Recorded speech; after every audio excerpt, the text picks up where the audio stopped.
Mercedes rear suspension noise fix. This is a 2000 CLK 320 V6 naturally aspirated two-door coupe.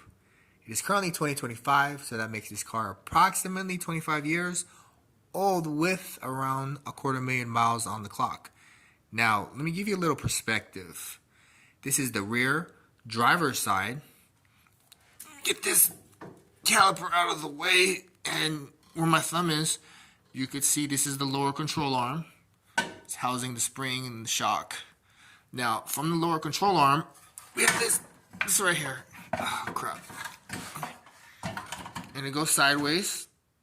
And when we popped out the axle right here, that goes to the center.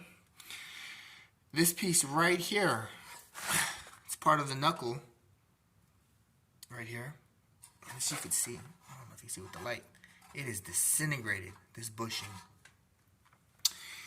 And that bushing goes on the lower control arm, on the very outside, right here.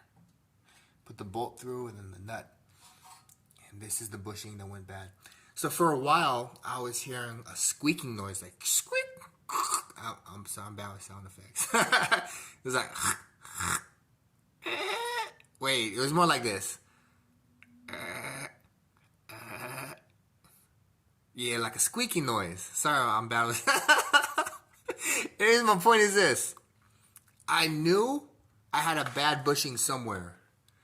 So I found the problem. It's right here. So guys, if you have a older Mercedes with a rear suspension noise, it'd be a good idea to take a look at the lower control arm outer bushing. So when I replaced the part on Google, I would put in 2000 CLK 320 rear lower control arm outer bushing.